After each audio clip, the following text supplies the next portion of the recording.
होगी। ये बात महाराष्ट्र वक्फ बोर्ड के चेयरमैन समीर काजी ने इंडिया न्यूज से खास बातचीत में कही है। चलिए सीधे आपको उनकी ही जुबानी सब कुछ सुनवाते हैं। महाराष्ट्र में वक्फ की मिल्कियत पर जो गैर कानूनी तरीके से लोग काबिज हैं, अब उनकी खैर नहीं, क्योंकि अब वहां पे भी बुलडोजर एक्शन होगा। ये बात मैं नहीं कह रहा हूं, बल्कि महाराष्ट्र वक्फ बोर्ड के चेयरमैन समीर काजी कह रहे हैं और वो इस वक्त हमारे साथ मौजूद हैं।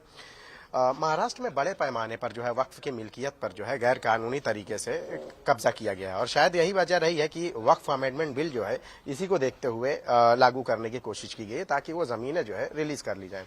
आपने क्या प्लान बनाया? देखिए, जो ऐसी प्रॉपर्टी हमारी वक्फ की है जिसके अंदर ना वक्फ की परमिशन ली गई है और ना ही लोकल अथॉरिटी म्यूनिसिपल कॉर्पोरेशन की परमिशन नहीं है, ना वो किराएदार बनने के लिए तैयार है, उसको ऐसा लगता है कि ये प्रॉपर्टी अब मेरी हो चुकी है, ऐसे लोगों के ऊपर हम लोग जो है तो लोकल अथॉरिटी के थ्रू MRTP एक्ट के प्रोविजन के तहत कार्रवाई करने वाले हैं। जिसको आपने अभी बुलडोजर कार्रवाई कहा, वो कारपोरेशन के जरिए से होने वाला है।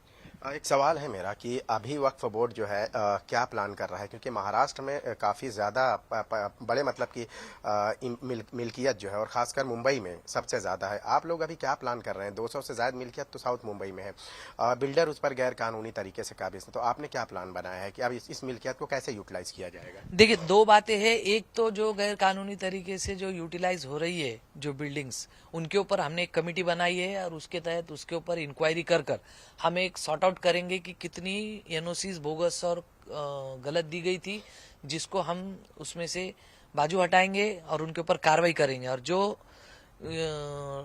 रेगुलाइज कर सकते हैं, जिनको प्रोविजन में दिया गया है एक्ट के, उनको हम एक सर्टिफिकेट दे देंगे। और जो बचे हैं जिनका कुछ भी नहीं हुआ है लेकिन डिलैपिडेटेड कंडीशन में और डेवलप करना चाहते हैं, लेकिन एक्ट में के कुछ चीज़ों की वजह से प्रॉब्लम आ रहा है, हाउसिंग के एक्ट की वजह से कोई प्रॉब्लम आ रहा है, तो हम अभी जैसे मैंने कहा अभी थोड़ी देर पहले एक joint meeting government of Maharashtra, housing, UD, law and judiciary and minority, ऐसा ज्वाइंट मीटिंग चारों डिपार्टमेंट के हम करने वाले हैं और उसमें सोल्यूशन निकालकर ये सारे बिल्डिंगे अच्छे से डेवलप करने का हमारा प्लान है। काजी साहब, वक्फ बोर्ड के जरिए मेडिकल कॉलेज या इस तरह का कोई प्लान किया गया है, क्या रहेगा इसका पूरा तरीका?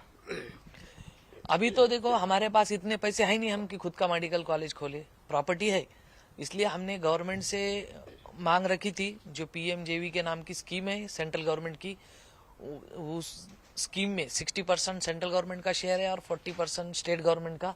ये ऐसी भागीदारी में हम लोग अभी सबसे पहला मेडिकल कॉलेज बीड़ शहर के अंदर हम करने जा रहे हैं। अभी मौजूदा वक्त में एक इशू चल रहा है लाउड स्पीकर का लेके। कई जगहों पे जो है जो पैमाना तय किया गया है, वो पैमाने पर अमल करने के बावजूद भी जो है एक माहौल बनाया गया है और बहुत ही मतलब कि जैसे कि जिस इलाके से जबरन उतारे गए, छावनी में तब्दील किया गया, सारी जो संस्थाएं हैं या जो मस्जिद है, ये सब आपके अंडर में है। आप लोग इसको लेकर क्या कर रहे हैं? देखिए, ये हमारे महाराष्ट्र गवर्नमेंट के होम डिपार्टमेंट का डिसीजन है कि उन्होंने एक पैमाना तय किया है, कोर्ट के कुछ गाइडलाइन है, उस पैमाने के तहत हमारे मस्जिदों ने काम करना चाहिए, लाउडस्पीकर लगाना चाहिए, और उसके जो भी परमिशंस है वो परमिशंस वक्फ बोर्ड की यदि यूनिवर्सिटी रखती है तो उसके लिए भी हम देने के लिए तैयार है, लेकिन पैमाना छोड़कर उससे ज्यादा आवाज में अगर लगाएंगे तो उन पर कार्रवाई होगी।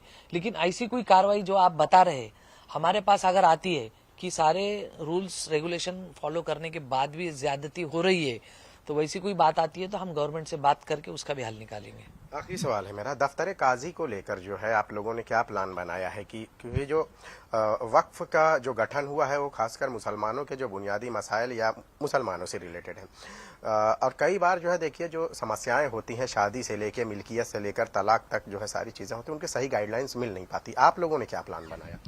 देखिए, एक्चुअली वक्फ एक्ट एक अलग है और काजी एक्ट भी अलग है, लेकिन उसका जो इम्प्लीमेंट है उसकी जिम्मेदारी सिर्फ हमारे पास है। उसमें कुछ कमियां थी जो हमने हमारे अध्यक्ष बनने के बाद गवर्नमेंट से डिस्कस की